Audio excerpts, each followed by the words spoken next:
the In This League Podcast Network. It's Bogman, it's Welsh, and it is Frankie Stamps. It's the Stamps, Frank Stampfl. You hear Frank on the CBS, and you follow him online at roto_Frank.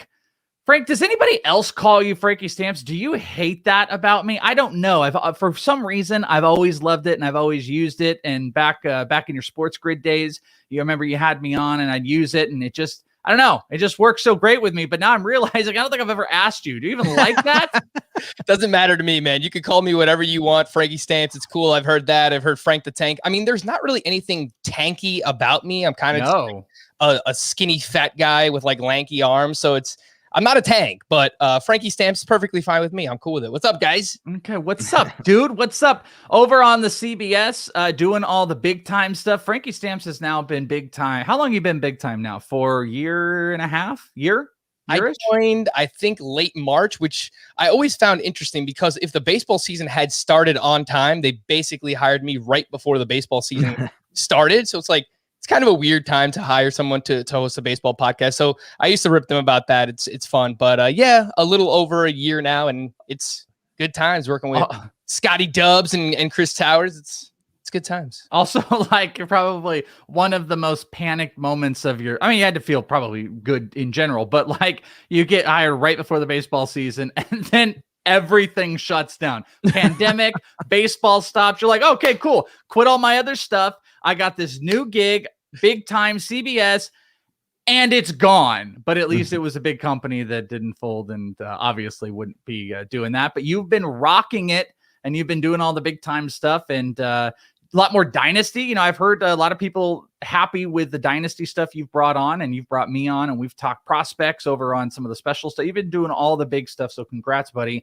And I love Scotty White. I've only done, I think, one show with Towers and all them. So I know you're doing it big time. So now you are coming and slumming it with us.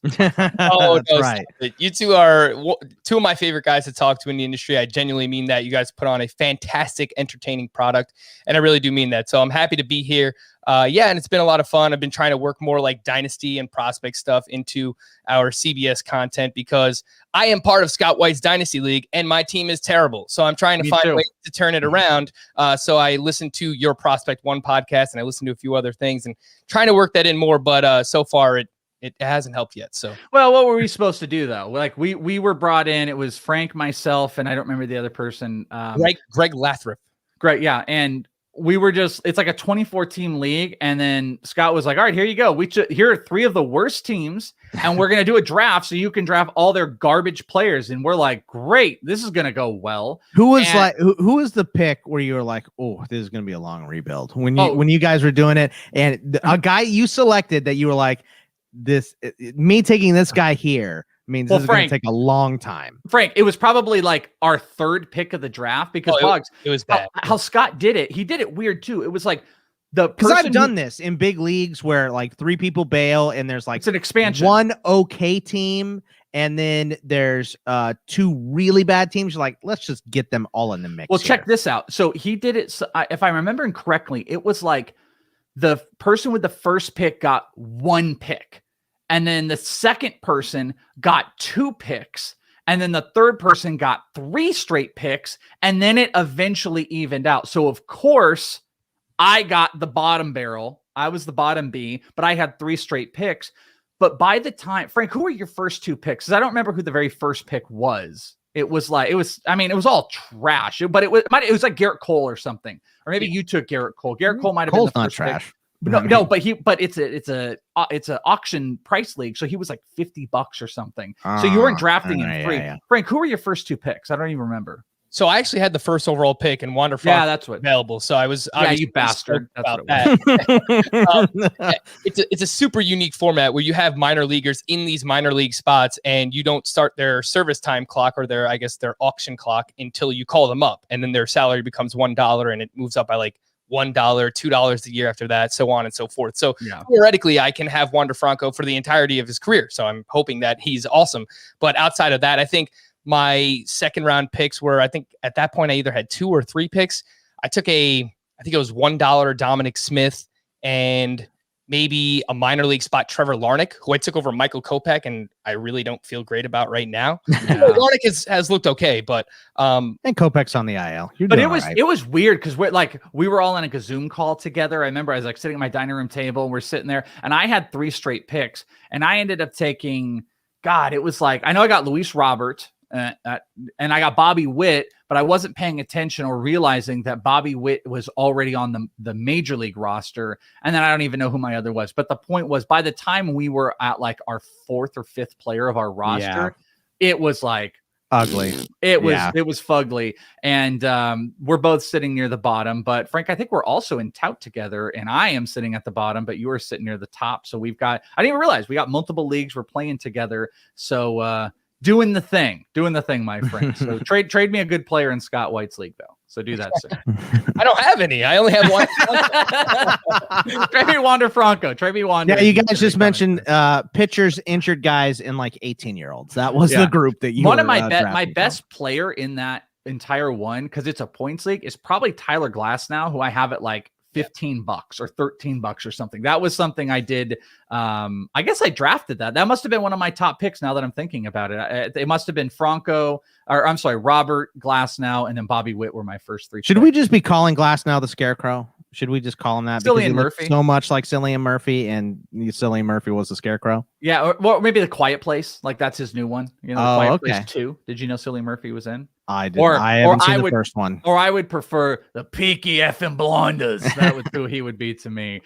We have got Frank Stampfl, big timer, CBS on with us. We're going to be answering some questions in a little bit. We've got some player debates, but I thought this was perfect. To be honest with you, very tempted to talk about a lot of prospects with Frank because we've been doing that lately, and I know Frank has been diving in, and it's been fun. You just want me to leave? Is that what it is? Yeah. No. I want you to stick around because we're at, what is it, like the 4th quarter or the first, we're into the first quarter, going into the second quarter of the season. You know, we've got 2 months in, sample size is pretty good, and we're seeing performances really, really altering, and the valuations are altering. So I thought something that would be fun to have a big timer like Frank on, to have Bogman and I, that we would redraft the first round. Now, I know this is something that a lot of people do. We all do. And how helpful is it? Okay, we'll see. But the idea is to see where the valuations have changed, because Bogman had put on this sheet a little while ago, and I moved it around. There are some serious strugglers that were first round picks. So much so that I'm just looking on Yahoo here for a second. Forgive me, Frank, not looking at CBS, but on Yahoo here, there are, I think, 10 players that were first round picks on their list. And you've got 1, 2, 3, 4, you've got like 5 of them that are outside the top 50 as far as performance. And you've got 3 of them that are outside the top 100. So you got to wonder, like, where do they fit? Where do they sit? So we're going to do right now a 12 teams first round. We're not going to do Roto. We're going to do 12. And we're going to go through there. And Frank, you're going to draft last because you're on CBS. So that's just how it goes. if you are hired by CBS, you have to draft last. We're going to make you do some harder work here. So you guys ready to redraft? The first 2 picks are easy. Yeah. That's exactly. Let's go. That is exactly right. Like, Frank doesn't get to just come on here and sit back and just be like, all right, no, we're going to make him work because he's doing it every single day, doing all the great podcasts and doing the video stuff, which, by the way, I liked your YouTube only series. Thank you for having me on that prospect only YouTube series. Hopefully it got lots of views and not lots of hate comments. It was one of our most viewed videos in the month of May. So there you go. Nice. Did you disable comments too? So people aren't like, look at his fat face. Look at that fat face. I hate comments, by the way. Like I have decided I no longer can look it's never a good area. YouTube comments. I can't look at podcast reviews. We have a section on our Patreon. I used to look at this. I haven't looked at it in 3 years. It's called exit surveys, where when people leave, they can leave suggestions. Nope. Don't even bother if you're on our Patreon and you leave to leave it. I just go in and delete them as soon as they come up. So yeah, I mean, that's a real thing that you've got to deal with, Frank. I don't know how much it's gone there, but the scrutiny of, you being in a big place like that, it's intense, and it's probably intense to the next level, and you're involved in a lot of that. But I think you deal with that stuff pretty well, probably way better than I do. Well, I think I'm good at hiding how I deal with it, but it's funny you bring that up because I feel like I've become such a jaded fantasy player / analyst because there are, things that you mentioned, like the YouTube comments and stuff. You kind of just have to block a lot of that stuff out, right? Like there's a bunch of trolls on the internet and people tweeting at you. And the best part is like, why don't you talk about this player? Why don't you talk about this player? It's like, there's so much that happens in baseball every single day and every single night. Yeah. We have 60 minutes to talk about all of it. Like, obviously we're not going to get to every single player. So I feel you 100%. Like, people are going to say stuff. You just got to find a way to block it out. And the problem with me is that I harp on like the negative things that people say so much. Totally. I overlook the 20 people that say something positive, right? So like there's 20 people that say something good for every one person that says something negative. And for some reason, I just harp on that stuff. And, I'm a people pleaser, man. I try to make the best product as we possibly could. So I know that you're here. I'm always up for like positive feedback, constructive criticism and stuff. But yeah, the YouTube comments and stuff, it's got to go. Just to disable it all. It's got to just disable. Don't look at it. Don't ever. Bogman it's just, he's like, don't do it anymore. Yeah, I was like, well, why are you even looking at those? He's like, it's important. I'm like, is it? I mean, it's important. It's important to know where you're at, but it's also not. It's important. Well, look, if there's so much constructive criticism is not constructive at all, right? It's just criticism. So a lot of the times, look, if someone makes a good point, you got to take them at what it's worth, and people have made good points. Every blue moon. Yeah, but there's so few and far between. They're mostly just people. Why aren't you talking about my favorite player? Why aren't people need to remember that? Blah, blah, blah. They need to remember that stuff because we do it because it's fun, and you were thrown into a big limelight of that, and it's a big deal. And Frank has always done really, really good work, and that is why we have you on today. And that's why we're going to do a little bit of mock draft. And that's why we're going to get people all riled up. We're going to get them mad here. So because CBS has to go last, because if you're big time, you go last. I have the very first pick, the very easy pick, and I will, whoops, that's the wrong area. I am going to take Ronald Acuna with the number 1 pick. So we're assuming standard 5x5. We can go roto. Let's play roto. Let's do it here. We'll go roto, but standard 5x5 categories. So pitchers are in play, of course. I am going to take Ronald Acuna, who still fits the mold, hitting 17 homers, been a league leader, tied a league lead, 294, 43 runs. And one of my biggest reasons of taking him over Tatis, who, by the way, is in double digits on homers and stolen bases, is Tatis, at least this season, has really shown some concerns between the injuries, having multiple, and COVID. If I'm thinking rest of season, if we're drafting right now, I'm going to go with Acuna because I feel safer. The hot hand has been going, and I feel good. Ronald Acuna, that is because we have 4 versions of ourselves. So this is Welsh number 1 takes Ronald Acuna. Bogman, you have the second pick. Well, a couple weeks ago, this probably would have been different because I am afraid of just the things that the Welsh mentioned about Fernando Tatis Jr. and his shoulder and all that stuff. But he's the number 1 ranked player in fantasy right now, and he's doing this even after getting hurt. So he has to be the number 2 pick here. It's just not a question. So Fernando Tatis Jr. is easy at number 2. And now the draft really begins because you can go multiple different ways with pick number 3. And I don't think people would fault you, Frank. So there's a lot for you to deal with. And by the way, Tatis, 16 homers, 12 stolen bases, 37 RBIs, hitting 293. I think there's 8 players in double digits of stolen bases so far this year, something like that. It's in that range. 1, 2. No, it's 6.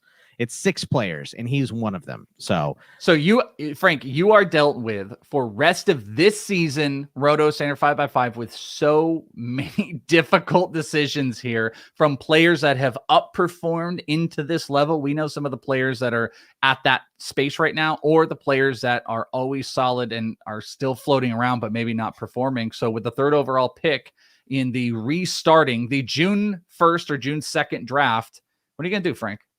So I'm going to stick with the theme of what we've been talking about. And, a lot of people come at me and they say that I'm a Yankee homer, and I'm going to go with Garrett Cole. I'm going to take the first starting pitcher off the board here. And I think it's extremely close with him and Jacob Degrom, but you do have some concern. Degrom has dealt with this back neck injury for this year, past couple of seasons as well. He's On a per inning basis, Jacob Degrom, I think, is probably the best pitcher in baseball. There's no doubt about that. But I also think this is the best version of Garrett Cole that we've ever seen, which is saying a lot because he's been amazing for like the past 3 or 4 years. But 1.78 ERA, 0.83 whip. And if you look at Fangraph's pitch values, he has the most valuable changeup in all of baseball. When we've thought about Garrett Cole in the past, we never really thought changeup. We know he has great breaking pitches. He's got the four-seam fastball. He throws extremely hard up in the zone. Now this changeup is also a weapon, and he's doing it with the best control of his career, averaging just 1.15 walks per 9. So I think you can make the case for like 5 different players here as the number 3 player rest of season if we were redrafting, but I'm going to go with Garrett Cole. All right, so this is, and I like that pick, by the way, and I completely agree across the board, too. Like, that clump of the Cole, Degrom, Bieber, they've always kind of sat in there and been who they are, but this has, you said it very well, has been the best version of Cole on a Yankees team. So I'm struggling here because Welsh number 2 wants to get cute, and there's a couple ways he can get cute. But there's also a couple high performers of how far can you let, I mean, you talk about Jacob Degrom, Mookie Betts is obviously on the table, but he's been struggling on the year. 247, 5 homers, 5 stolen bases. Juan Soto, maybe one of the biggest shockers of guys that have, at least like 140 plus plate appearances in what they've done from a counting stat perspective. If you believe in the player, you could also look at both of those guys and go, man, you know what I'm going to buy? The best is yet to come. And you don't want to move off of it too much. But I also, Welsh 3 doesn't want to get screwed here, but I'm going to go, dang. All right, I'm going to do it. I'm going to do one of them. With the 4th pick, Welsh 2 is going to go with Trey Turner.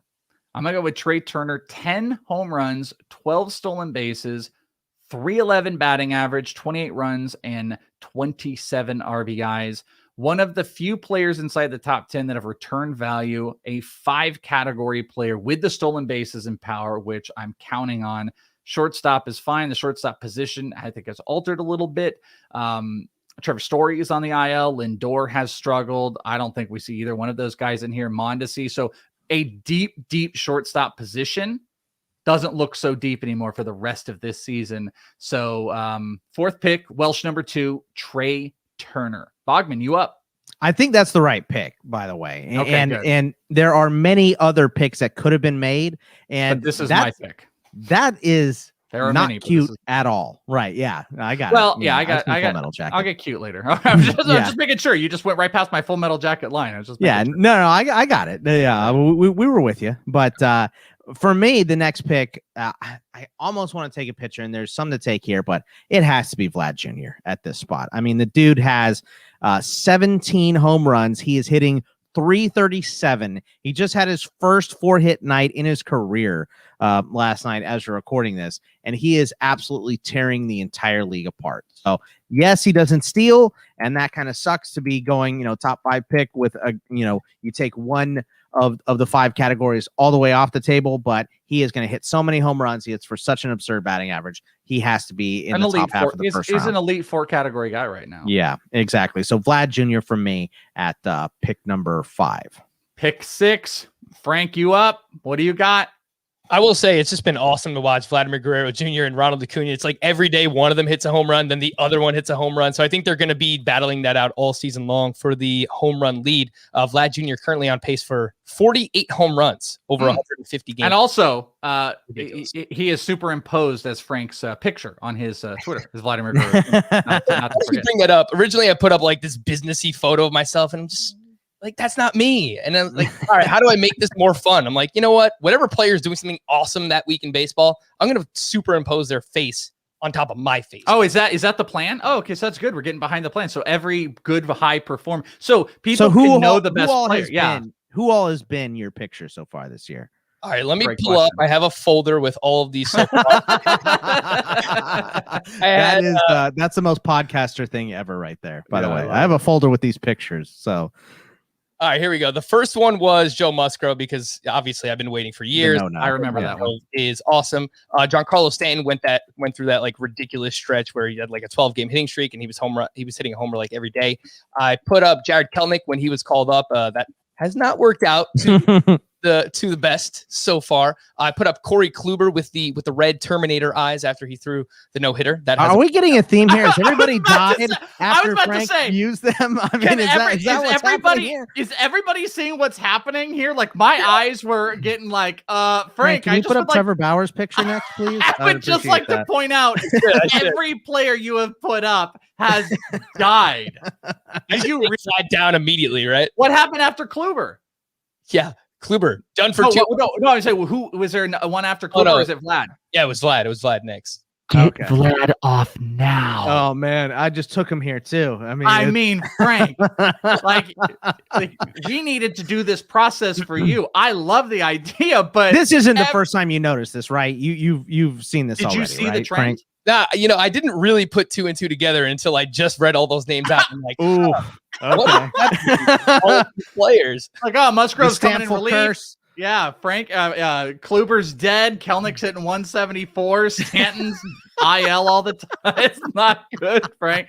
But I like Vlad. But I am very worried. You're going to see the CBS trend of Vladimir Guerrero trades just move up just like a little bit after that. So, all right, so we cut you off. We definitely have found a curse, by the way. So everybody monitor that and maybe get on Frank. But number 6, you got the 6th pick. We've had Acuna, Tatis, Garrett Cole, Trey Turner, and Vlad as the top 5 rest of season first round.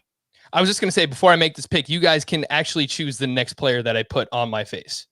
Oh, really? But see, you don't have to tell me right now. We can kind of like revisit it throughout the podcast. But. Yeah, let's do that because Bogman, we have a very big responsibility on this as well because we believe the curse is there, we have to use that to our advantage. Okay, but also we're getting the face, and maybe we want to use it to our good. Trevor Bauer. I'm leaning Trevor Bauer. So it's not official, but we are leaning Trevor Bauer. We're leaning Trevor Bauer right now. But okay, 6 picks. I will take Mookie Betts, which he has disappointed so far this season. 5 homers, 5 steals, only 18 RBI leading off mostly here for the Los Angeles Dodgers. He's only batting .247. Some weird stuff going on with his batted ball data. He's got a 13.6% infield fly ball rate, and those are automatic outs. And that's, it was 7% last year, 10% the year before, hitting a few more ground balls this year as well. But the plate discipline still looks really good. I have faith in Mookie Betts still in the prime. He's been missing games weirdly. Like, he slept wrong. He just today he just wasn't feeling it. It's like weird excuses for him to miss some games too. He's allergic to something. His eyes swelled shut the other day after an allergic reaction. Yeah, it's been strange for Mookie. Yeah, it's kind of like Dodgeritis, right? They've been giving so many guys days off like all year long too, and now that Bellinger's back in the mix, they have even more depth. So it's frustrating. I get it with Mookie Betts, but I have faith in him turning it around rest of the season. So I'll take. So we're in a really interesting spot, and here's a little thing I want to point out. Now, Garrett Cole went 3rd overall. We're going to see Jacob Degrom go here soon, but I don't know if you guys have the same feeling here. Now, it'd be really actually interesting to do like a full draft or something like that with this, but.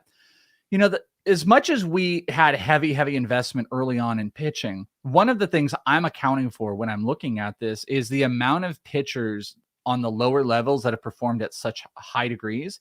And if I was redrafting right now, looking at good pitchers that have kind of fallen off a little bit that I'll get at deals and getting players that have bumped up, the John Means of the world. Kevin Gossman has been one of the best pitchers in baseball. Last 30 days, I think he was the number 1 over the season. He's actually number 2 on Yahoo's system. That I feel less compelled to make the investment on pitchers. So where we had 3 pitchers going in the first round in the preseason, I'm just going to predict here. I kind of don't think we're going to be dipping into more than 2. With all of that, I'm not going to take Jacob Degrom here as Welsh number 3. Welsh 3 is chomping at the bit because even though Juan Soto is struggling, Juan Soto is still doing all the things he's done in the past to get him there. You go and look, XBA, top 2% of the league. X-slugging, top 10% of the league. X-WOBA, top 3% of the league. It is a stoplight when you go and look at his baseball savant page as far as all of the metrics across the board. And it's just been an oddity of struggles. He's whiffing a little bit more, struggling on off speed more than he usually does. Last year, he hit 333 against off speed pitches. This year, it's down to 200. and the mix has changed a little bit. He's still hitting fastballs over 300, but it's been all of the breaking and off-speed stuff that he struggled a little bit. I think it's a timing mechanism. All the underlying stats support it. Juan Soto will be fine. And like I said before, guess what I get the rest of the year? All the good Soto. The bad Soto's behind us. The good Soto's in front of us. 7th pick, even though with the struggles, give me Juan Soto. Okay, Boggs. Yeah, I mean, I like that pick, and it's interesting, like you said, because he's struggling, and I hope you're right. I hope you're right that all the struggles are because it just does none of it adds up. So, I mean, do you guys real quick before you give your pick? Do you guys both agree? Like Frank, do you agree that Soto is still a first-round pick rest of season with the struggles this year? Yeah, I was debating him or Mookie Betts, so it was between one of those two players. He's oddly enough, Soto has struggled against left-handed pitching this year too, which is something he has never struggled with ever in his career. So I have a feeling that's going to get back on track. He was dealing with a shoulder thing earlier on, so that's something that might be lingering as well. It seemed like the Nationals kind of rushed him back. So many teams have rushed back their star players from injuries. George Springer, found very weird. But I think now that he's got that behind him, had a monster game on the 1st of June. I think good Soto is coming. Yep. Good He was just waiting for June. June 1st, he exploded. So that's all he was waiting on. I am going to go pitching here, and it is going to be Jacob Degrom with this pick because, I know he's been hurt, and usually specifically me, I'm not a guy to go and take hurt players, but he's just so much better than every other pitcher. 51 innings pitched, 82 strikeouts. His ERA is 0.71. His WHIP is 0.57. He's just, he's had a couple injuries to deal with, but he is so much better than any other pitcher. It's just crazy. But he falls because of the injury risk. So, but to me, I got to stop the fall right here. So Jacob Degrom with this pick, number 8 for me. Yeah, I think it's a good one. I contemplated him with Soto as well. Frank, this is a big pick because we're going to get into our final ones here. Pick 9. What you doing? Yeah, and I think this is a pretty easy one. My best player available is Jose Ramirez, who at this point, he's not contributing batting average, but he gives you everything else. 13 home runs, 37 runs, 31 RBI, 6 steals in spite of playing for one of the worst lineups in baseball. And, I say the batting average isn't helpful, but I mean, based on league average, which is 239 or whatever it is, his 258 batting average doesn't look so bad. So he's still hitting a ton of line drives. I actually think that batting average can climb up a little bit, doesn't strike out. I think Jose Ramirez, that blip that we had from, 2018 to 2019, we're way past that. I trust him as a first-round hitter. Final Welsh is very happy because there's a guy who's been dying to get here. This Angels player is a big deal for the first round, and it is not Mike Trout because Mike Trout is still injured. He's still injured. Now, if we're thinking rest of season, now I think an interesting discussion would be, this is kind of looking into the future for next year. And Trout is in a weird space because the injury takes him off. And, would he really be available here at 10? I don't know.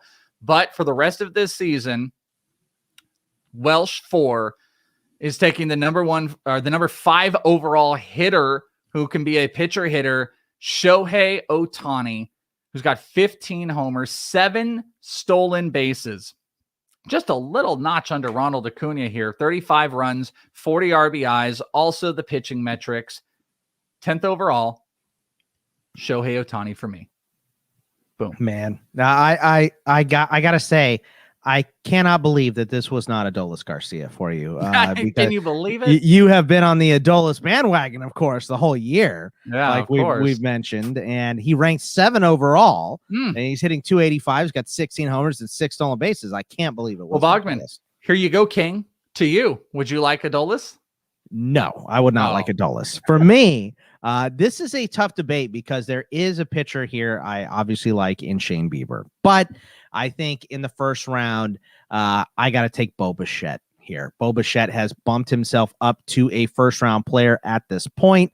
We were talking about him versus Lindor earlier in the year, and I said Bichette was the line. Like, I would trade Lindor for Bichette, but after that, I'm going to keep Lindor even with his struggles. That probably has changed a little bit with Lindor's continuing struggles, but Bo Bichette has worked himself into the first round with a couple of these guys like Trout being hurt, Jose Ramirez being banged up, even though he did just go. I think I would have taken Bichette over Jose, but he has been great.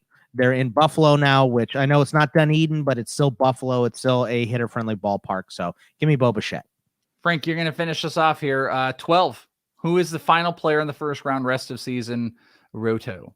Well, before I get into it, let me just say, damn you, Bogman, because I was getting ready to load up and take Bo Bichette here with this pick. I'm going to end the skid for Shane Bieber, and I hear what you're saying, Welsh, about not being as aggressive with starting pitchers in the first round, but I kind of think that a lot of these pitchers that have been overperforming to this point in the season are going to start to regress, and I think we already kind of saw that in the first day of June where Alex Wood got blown up a little bit. Michael Pineda got blown up. So like that mid-tier that was overperforming as much as they were, I think we're going to start to see those guys take a little bit of a step back, and the elite starting pitchers are going to start to separate themselves rest of season. So Shane Bieber, while he hasn't been, I guess, the Shane Bieber that we expected, he's still really, really good. 3.08 ERA, 1.19 whip. The control has been a little bit weird this year. The walks are up for him, but the strikeouts are still phenomenal. The underlying metrics are great for Shane Bieber as well. He's done this weird thing where like he stopped throwing his cutter this year, but his slider is still one of the best in baseball. So Shane Bieber here, last pick of the first round.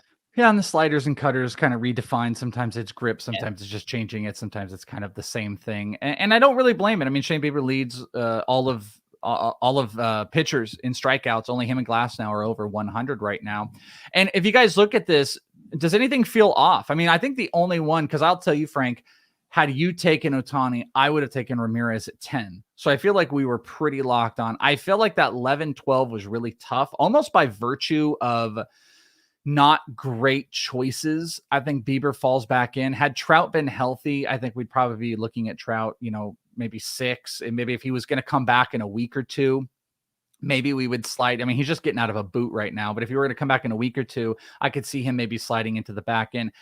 The Ohtani pick, I feel like, is the only one that could feel off for you guys. It doesn't for me. Do you guys agree with that? Or do you think there should have been somebody else that should have slipped in? We'll start with you, Frank. No, I agree with it. I wrote down my top 12 coming into this exercise, and I had Ohtani as the number 12 player. So if you didn't take him, he's someone that I would have taken. I had Shane Bieber ranked just ahead of him here, but Bichette is someone that I was looking at. I think this group of 12 makes a lot of sense. Freddie Freeman is someone that comes to mind, but has oddly enough had like a weird start to the season as well, where his batting average is really down. But I would say, rest of season, I think he's still going to be one of the best 4 category contributors. Xander Bogaerts is someone that I gave consideration to, but at this point, I guess you would be drafting him at his ceiling. He's just rock solid. I don't think there's anything wrong with it, but those were the other 2 that I was considering. Boggs, you were with it? Yeah, I mean, he's take out, I mean, because Yahoo does take out the pitching side, and he's still one of the top players as just a hitter. So first rounder. He's a first rounder as just a hitter as it stands right now. I think the weirdest one was just not seeing Trout go in the first round, and you just can't do it. You know what I mean? And maybe if we looked at this exercise July 1st, because he's going to be closer to coming off the IL and all that stuff, you can take him in the first round at that point. But even then, a guy that's on the IL with a legit injury, there's setbacks. We've seen it happen already this year for guys. So it's just too dicey to be taking him in the first round. So I think it's the weirdest not seeing Trout go in the first round, but you can't put him in there and because he is hurt. Maybe agree, had you had a healthy Trout, he probably falls between 6 and 7. Or so, I'm sorry, 6 and 8, like between that Mookie, Soto, Degrom. You guys think he's still in there? Or I think you could have taken him in as early as 3 if he was still healthy. Yeah, I mean, he was Mike Trout. Yeah, but he was pacing fine. Stolen bases were a little bit lower. Like, I think a great argument going into next year, because we could go, all through it. Trey Turner versus Trout. Trout is Trout. He's always going to be that. But maybe getting older, body breaking down, you could put some of those arguments in. What is he always going to be? 35, 40 homers, maybe 10 stolen bases. But if you get a actual full season of Turner, we're potentially looking at 30-30 season for Turner. And a 30-30 season, Frank, that's true. Trout or Turner?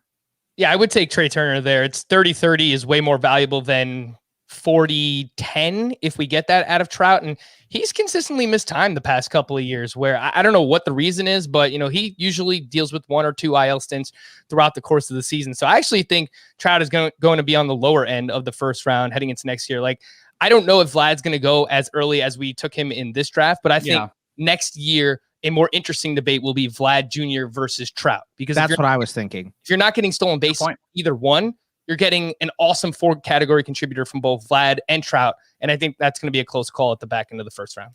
Yeah, that's a really good point. That's a really, really good point. Now, you can't pick a specific team, but like, who's a guy that you were dying to get in the second round? So I know you were saying like, Frank, I want you to take off like Bogarts because you were saying he's almost a first rounder, but it could be crazy underperformer, because there's a whole nother discussion to be had about, look at the guys that did not go and weren't even close to consideration. No Lindor, no Yelich.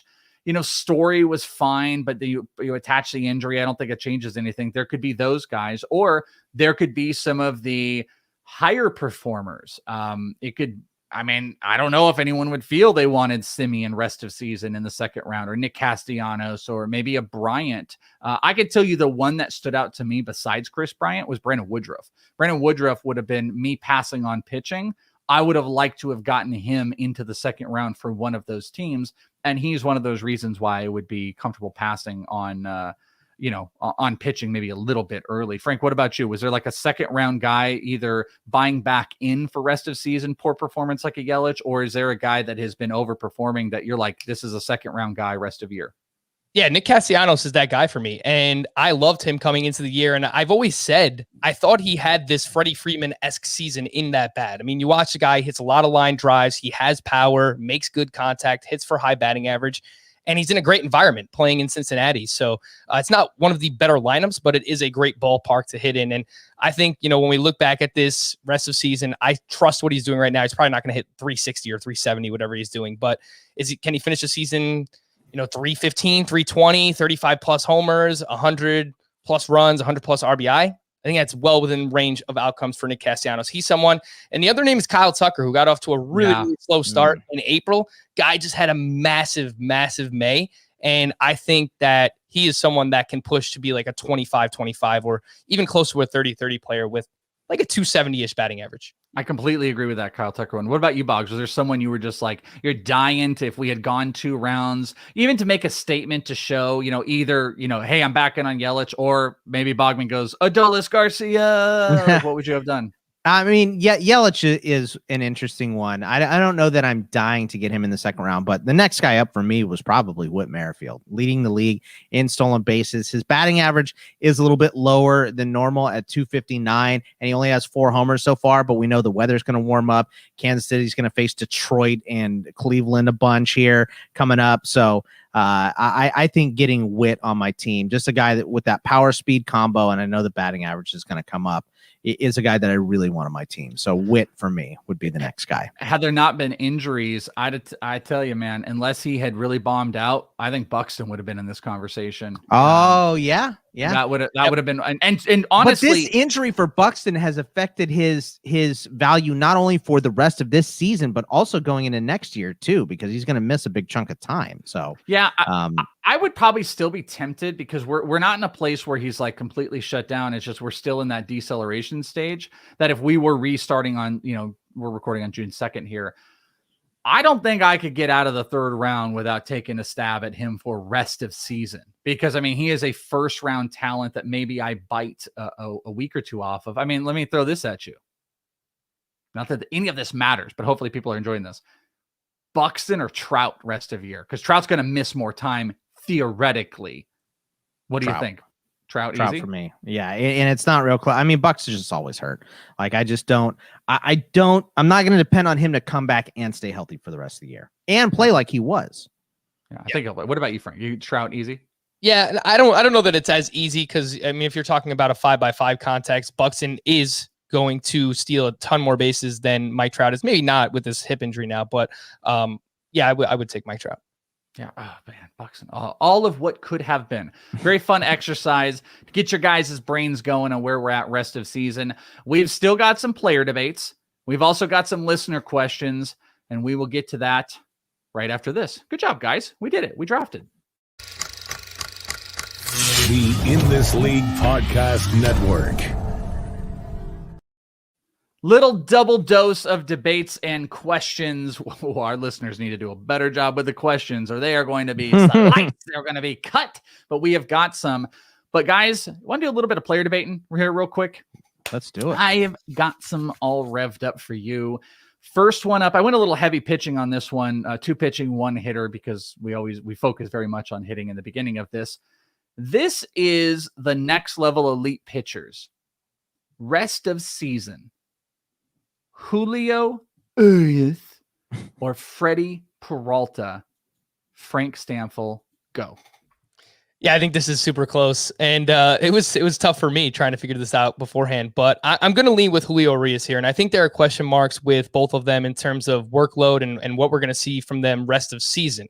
But I will say, I do think the Dodgers, the depth that they had coming into the season, it's not really as prevalent as it was then now, because obviously David Price, they're not going to use him as a starter. Dustin May is out for the year. So I think they need Julio Urias for the rest of the season to be a starting pitcher. And they've taken off the kid's gloves. They let him just go out and pitch 6+ innings in 7 of 11 starts, 3.61 ERA, 0.95 whip, using his breaking pitches more this year. Career best control, 1.2 walks per 9 for Julio Urias. That is 3rd best among qualified starting pitchers. So I'm going to lean with Urias. It's nothing against Freddy Peralta. The guy has been absolutely ridiculous. We used to make fun of him. All he does is throw a fastball. Yep. That has come down. He's throwing his slider a lot more. The numbers are awesome, but I'm going to lean with Julio Urias here. Bogman Urias has 7-2 on the year, 67 innings pitch. He's over a 10K per 9.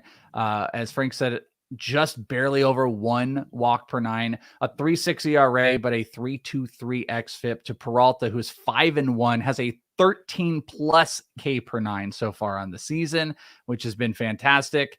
And he has got a 2.38 ERA, but a more inflated 3.34 whip. Peralta is a league winner. That's going to be a tough one for people to process if I had put this out on as a poll, because Peralta is a guy that in the back end of rotations that is literally going to win people leagues because of how elite he is.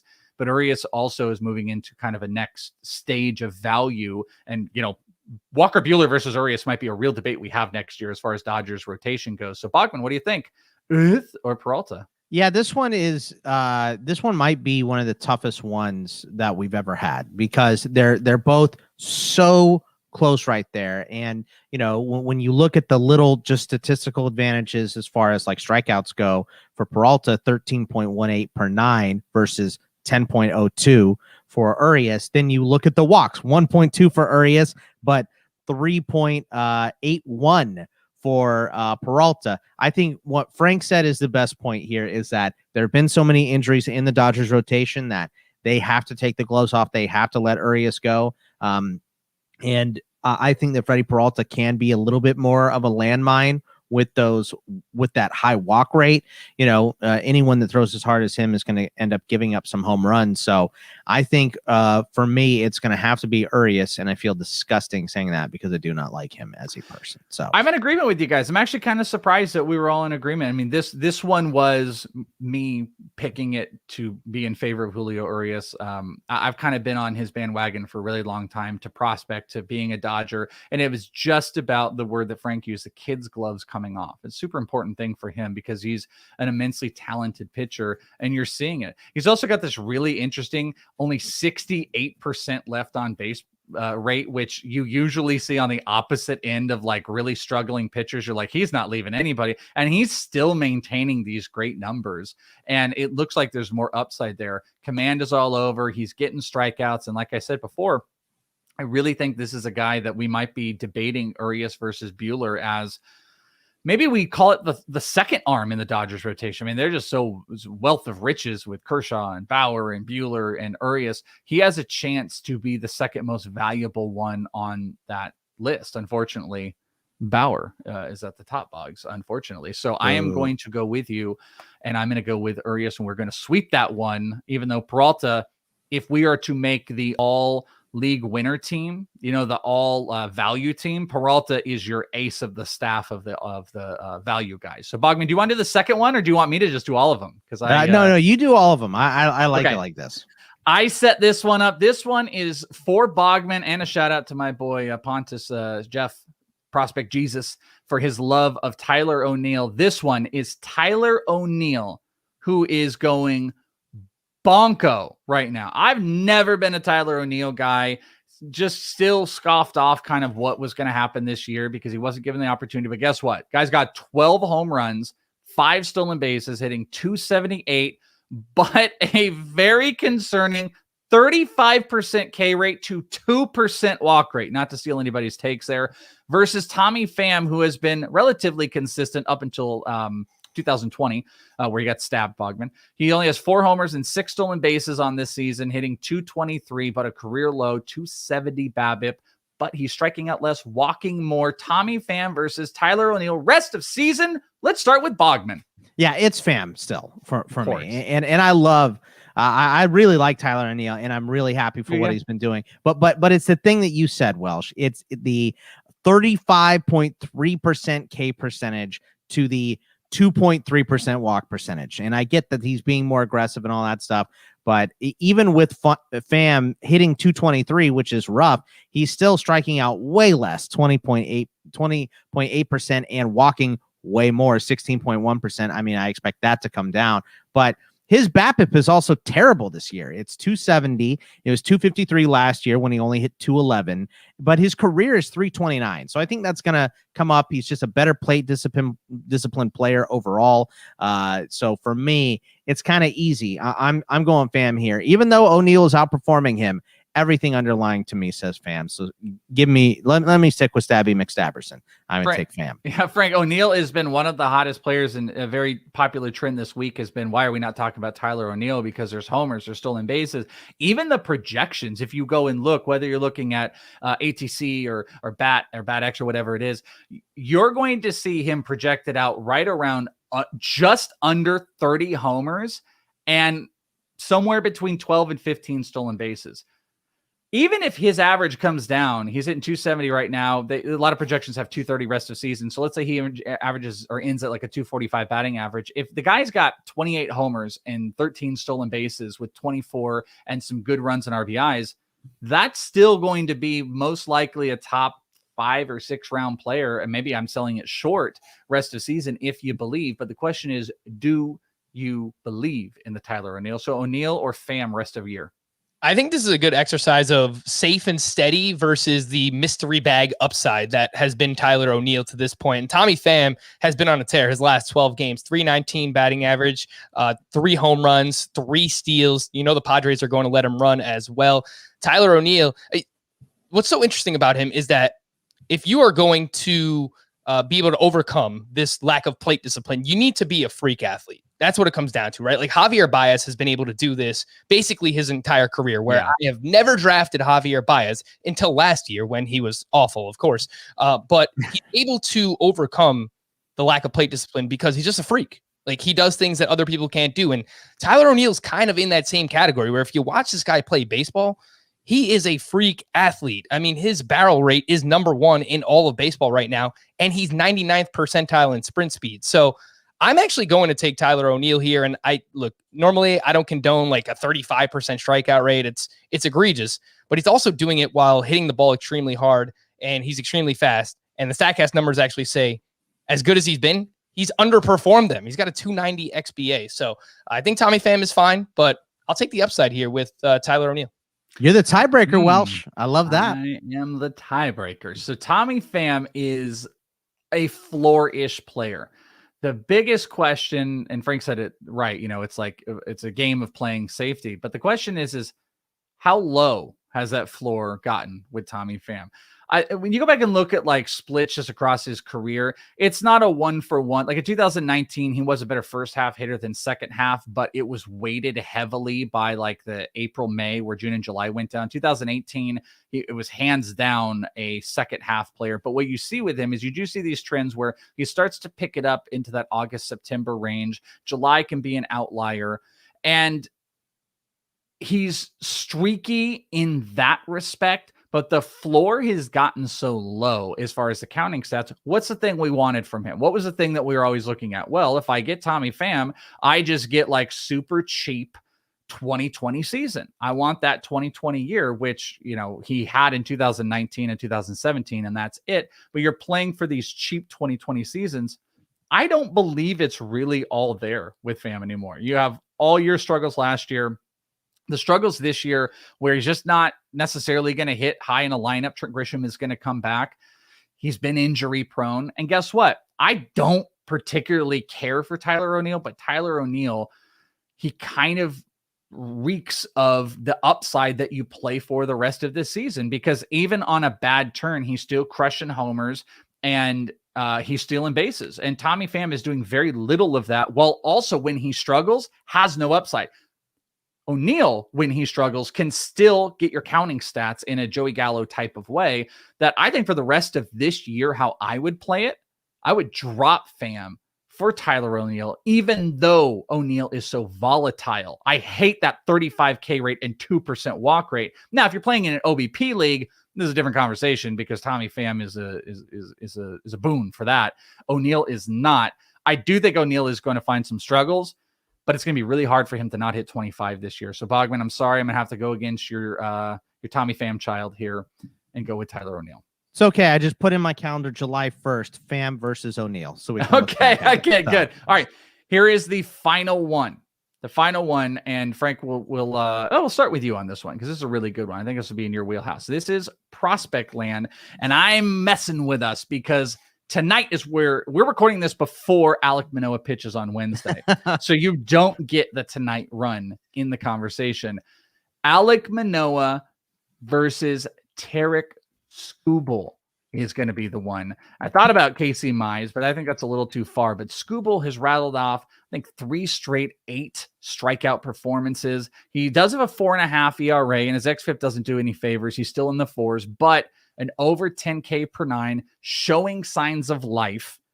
Tarik Skubal, who you know, versus the Alek Manoah, who only has 1 performance under his belt, but it was quite good. And as people are listening, they know if it was good or not. Who would you take rest of the season, Skubal or Manoah? Well, I do love the fact that Manoah's start comes against the Marlins too. So if he can't dominate there, then we might have some issues. I love what I've seen from Tarik Skubal. His last 4 starts, he's ditched this split change that he was working on in the offseason. He's gone back to a traditional changeup. And over his last 4 starts, he's got a 3.27 ERA, 12.7 K per 9, 13% swinging strike rate for Tarik Skubal. However, the walks could still be an issue for him at times, and he does allow a lot of hard contact. So because of that, and the fact that he plays for the Detroit Tigers, it's going to be hard for him to come across wins. I am going to favor the mountain, Alek Manoah. While I was watching his first start, they kept referencing that his nickname is Mount Manoah, I guess because he's just like a hulking human being who's like 6'6", 260. But I think the kid just has it, man. He marches into Yankee Stadium, debut, 6 shutouts, 7 strikeouts to 2 walks, 4 different pitches, 2 different fastballs. So 4-seam sinker. He's got the slider. The changeup, by the way, is supposed to be his 3rd pitch and something that he's, quote, been working on. The changeup looked great. This looked like a legitimate pitch that he can use to help get left-handed batters out. So I love what I saw from Alek Manoah there. I'm going to take him over Tarik Skubal here. Nothing against Skubal. I think he's been great, but I just think Alek Manoah is going to be better. What do you think, Boggs? And also, would Casey Mize make a change? Would Casey Mize make you feel any different if I threw him in against Skubal? But I mean, you may take Skubal here, but Skubal versus Manoah with Casey Mize in the back of your mind, how would he play into it? Are you asking me or Bogman? Why don't you go Frank, ahead? Frank, real quick with Mize. Would Mize be any different? No, I would actually rank him 3rd of that group just because there's talk of him being limited throughout the course of the summer. Maybe they do the same thing with Tarik Skubal because their whole pitching staff is young theoretically, but I would rank Casey Mize 3rd of that group. All right, what about you, Boggs? Where would you go with this? For me, it's Manoah, and it is closer recently, like Frank has said, with Skubal being, playing much better. He's become way more of a DFS option too. But for me, it's Alek Manoah. I mean, you just talk about electric stuff. He has it. It's all the stuff that Frank just said. He went into Yankee Stadium. He dominated. We don't know what he has done tonight as we record this, but against Miami, who has been banged up, I expect him to have a stellar start. So for me, it's Manoah. I think I have a little more fear of Manoah getting some innings limited, of course, versus Skubal, because Skubal's kind of entrenched in this rotation and Manoah really isn't yet.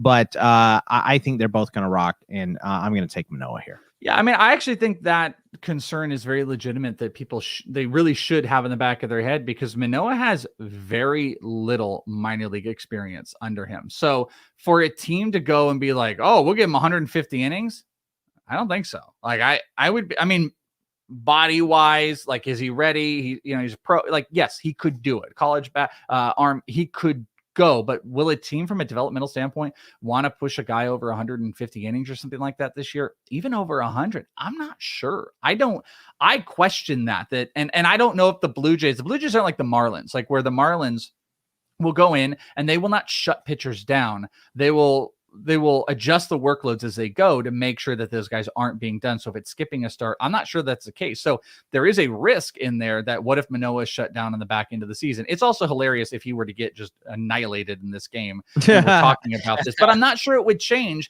because Frank brought up a really good point. And I think it's one of my bigger concerns. I love seeing Skubal get this back together, but you can't deny how hard he's getting hit. He is bottom 3% of the league in barrel percentage being given up and bottom 6% in max EV. So 115 mile an hour. So is that anything? No, average. His ERA is in the mid fours and his Sierra is also in the mid fours. So, I'm not sure. It's kind of, you're getting what you expect from him right now. Yeah. Like I think he's overperforming and he has a really good arsenal, but he is playing with a little bit more of a porous team. And again, this is like the Tyler O'Neill debate. There's just a lot of upside in Manoah. Manoah, make way, make way. I would play that upside here, but I think you have to have it in the back of your mind that he could be shut down for innings and there could be some struggles on the way. There's a big debate going on as well about some of the spin that he puts on some of his pitches, but what gets lost in translation on like StatCast and stuff is some of just the arm angle and the action that he throws some of the pitches on. But, if there's starting to be a catch up here, our hitters going to, just like with Casey Mize, are you going to start catching up if they're being fooled less? Is arm angle going to be better than on the pitch side on spin? And I saw Prospect Jesus and some of the Prospects Live guys talking about that and give them credit to their conversation. That's much more of them, but there is there's an angle at which Manoah pitches that has to be considered into straight line fastballs and stuff like that. But either way, I will make it unanimous here and I will go with Manoah. And those are some player debates. Bogman, we've only got a couple minutes for some questions, so let's get what we can out of Frank. The first one I'll say here is our guy Jack. He's talked about how he watched a bunch of D-backs games, probably because of us, and he noticed the pool. You want to know, have we ever sat at the pool? And is there a spot in a baseball stadium that you haven't been to, but you would like to go sit? Like, would you want to go sit in those seats across the bleachers, in Wrigley? Would you want to sit on the top of the Green Monster? Is there any specific place? So I guess I'll just go first. I have not sat in the pool. Nope. I've sat close to it. I know a lot of people that have been in the pool and everything, but I know you got Puig Pete in it. Yeah, no, not for me. And I don't know that there's a specific place. I just want to go to all the parks. Like, I just want to go see all the parks. I want to go to like Wrigley and Boston, like those places when they're I like to empty. sit on the Green Monster. That would be the Okay. one. I think the only one I could think of, if you're like, what's the spot? What's the play? That would be like the one is sitting on the Green Monster. That's probably it for me. Frank, do you have any of those where I haven't been to this ballpark, but I'd like to go to this ballpark and sit at this place? Yeah, so if you're watching, you see this little map thing behind me. It's a map of like all the ballparks, and you put stickers up for nice. Yeah. I've only been to Citi Field and Yankee Stadium, so I've got a lot of work to do. But wait a minute, you got them all stickered up. I think they're just all pointed. They don't have those are stickers on actually them. those are just like the circles that you fill in. I have all the stickers over here. Oh, so those are to show you here's the stadiums, but you filled out. Okay. Yeah. So where did you say Citi and Yankees? I've only been to the two stadiums in New York. I live in Queens, so obviously it's much easier to do that. I'm going to Arizona the first week of August, so hopefully we can hang out a little bit, Welsh. Yeah, I do plan to go to a game there. I thought Fenway sitting on top of the Green Monster is definitely a good call there. And the other one that came to mind was like in Oracle Park, right? Like right in front of like McCovey Cove or whatever. Yeah. Out there. Just sitting in that like big, huge area in right field. I think that would be cool. I've actually only been to 3 stadiums. I've been to Angels, Diamondbacks, and A's. That's all I've ever been. I went to old because they did games at Candlestick, I think, if I remember correctly. But That's it. I'm not cultured. Bogman's been to like 11, I think. I've been to a bunch. Yeah, I've been to San Diego, Arizona, Kansas City, Minnesota, LA, Alabama, and Alaska. Yeah, I've been to a bunch of them. Not like I don't even think I've hit half, but I have been to a bunch. So, but the next question is from our guy Jag, and he says, "Sup, my dudes? What a great first episode of Bogman Does Mascots. My favorite part was when he talked about that one thing. So good with mascot fever in full effect. I wanted to share that during the 2018 Fall Stars game, I got to sit next to Bogman while the San Diego Chicken came out and did San Diego Chicken things. Some would argue that this is like sitting at a baseball game next to Ken Burns.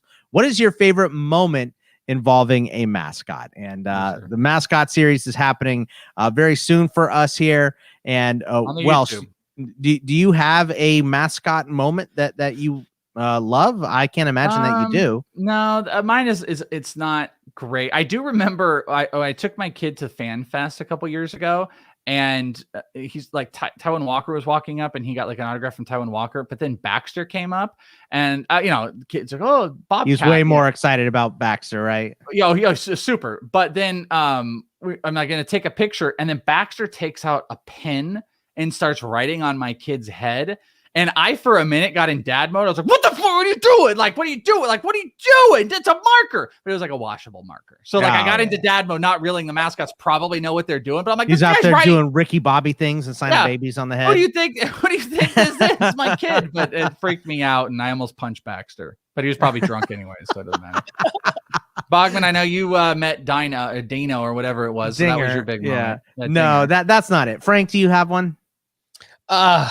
Nothing in person. I remember a couple of years ago, it's relevant, obviously, with the New York Mets. I think it was Mr. Met. Didn't he like flip somebody off? I was about to say, did you get flipped off ever by Mr. Met? I would love to. I think that would be a great experience. Cool. But it didn't happen to me in person, but I thought that was pretty interesting, man. It's not rough times for the Mets. I was about to say, rough times for the Mets, but hey, they're in first place despite Lindor being terrible. Only rough times for Francisco Lindor. So for me, this is the weirdest mascot moment I've ever had. I was at the Insight Bowl, which used to be the Cheez-It Bowl, and now it's like something else. I don't know what they call it anymore. But I was watching Virginia Tech versus Cal, and the Hokie was a big mascot, and I had the Hokie hat on, and I had it on. A hat that I used to wear all the time, and we were watching Marcus Vick versus D'Angelo Hall. That was the game I was at, and someone thought I was a person. I didn't know what it was. They wanted a picture and with the Hokie, so I went, "Oh, okay, hand me the camera." And I thought I was taking the picture, and they're like, "No, they want you in the picture." I don't know who they thought I was. I never talked to them after that. But you were like a mountaineer, like dude, West Virginia. I'm in some random girl's picture with the Hokie from the 2010 Insight Bowl wearing my Virginia Tech hat. So I don't know. It was just a very, very weird moment for me. Let's do lightning round actual questions. Those were great questions, but let's get some actual fantasy ones. Lightning round them, Bob. Right. Rich as Dynasty. Who would you rather go with, these two former aces, Snell or Castillo? Oh, Christ, Frank, what do you think? Oh God, the lesser of two evils here. I'm gonna go with Luis Castillo, which his numbers are way worse than Blake Snell's this year, but I think we're just kind of riding that Cy Young season from Blake Snell, and he's been really just mediocre since. So I'm gonna take Snell, man. I got to get paid. I gotta take Snell. I don't like it either way, though. That's my Blake Snell impression, by the way. Can I say neither? I think Snell is who I'd go with here, but they both have been rough. So it's not a win, Steve asked about Ahmed Rosario. Do we think he's going to? It's that cat paid position seller, but what do you think about him going forward in the year of the injury? A warm body is multi-position eligible, seems kind of valuable. What do we think? Are we in on keeping Ahmed Rosario in, let's say, a 12-man league for the rest of the year, Frank? I think if you play in a 12-team roto league where you have a middle infielder and 5 outfielders, he can be rostered in that format. He does have some speed. He just had a really good May where he hit over 300. I think he had like 4 steals, picked up another one first day of June as well. So I like what I've seen from him. He's going to play. Cleveland needs him. Who is the gentleman that they sent down recently? The other Andres Jimenez. Andres Jimenez, yeah. So he's down. It's I don't have any concerns over playing time. So yeah, I kind of like Ahmed Rosario in a 12-team deeper-ish type of roster size. Yeah, I'm fine. He's moving around. I think it's I like him because also if it doesn't work, you can just move on and not feel too bad about it. But he's had a little bit of a hot run. 14 team 6x6. The extra hitting categories walks. I have Andrew Vaughn, Jock Peterson, Ian Happ with Robles now off the DL. Who should I drop from this list of losers? Robles included. So he's got to drop one of Vaughn, Peterson, Happ, or I guess Robles if you want to throw him in there. So got to drop one. Who do you think, Frank? I'm going to drop. I think it's Andrew Vaughn, right? Like he's flashed a little bit here and there, and maybe he gets it going. He's mashed against left-handed pitching this year. He's been dreadful against righties. All these guys have been pretty bad, but I still think Victor Robles can steal like 20 bases. So I'll drop Andrew Vaughn. I think I'm dropping Jock, but it's Jock or Vaughn for me. I'm not going to drop Robles, and I'm still a little stand for Happ, but it's one of those two guys. I lean Jock just because I don't know. I still have some belief. Like Andrew Vaughn is such a great hitter. We had this big discussion in our Patreon about Vaughn and rookies and stuff like that. Vaughn is he's built on being a good hitter. So I tend to side on that of all the things that can come back, it's that, and then the power will come back. And they really don't have that many other choices right now either. So I'm going to go Vaughn because just Jock is just average. Like what's your upside on Jock? You know exactly what that is. So I'd probably dump him.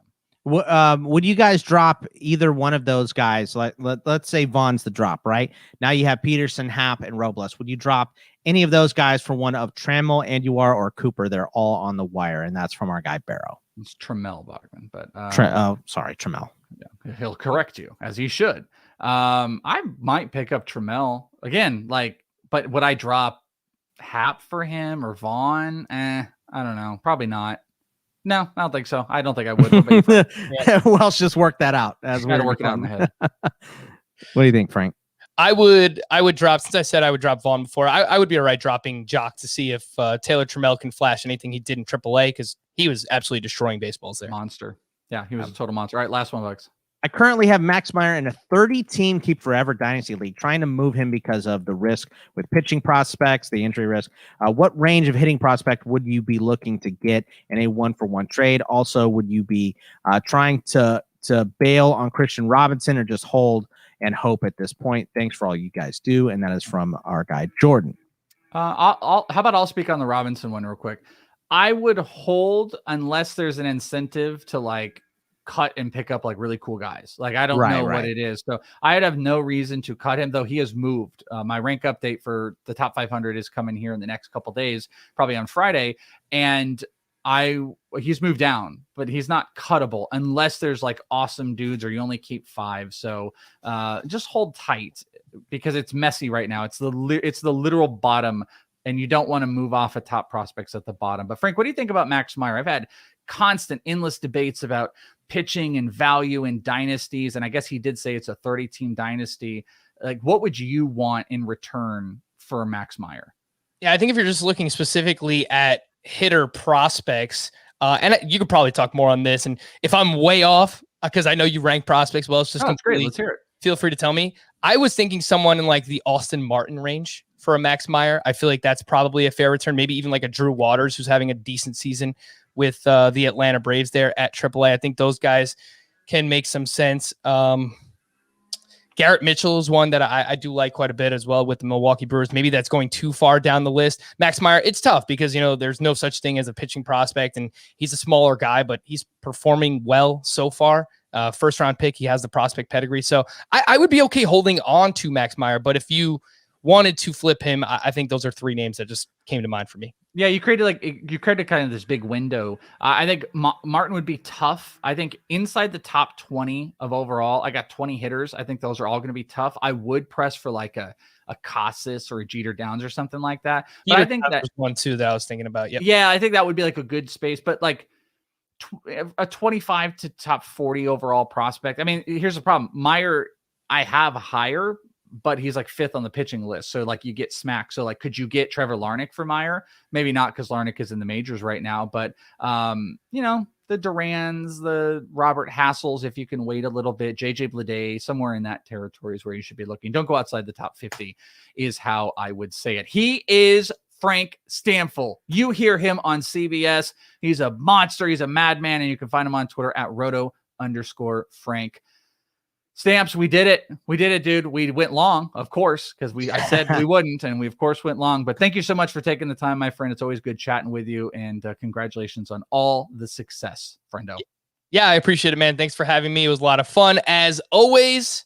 Talk to you guys again soon, man.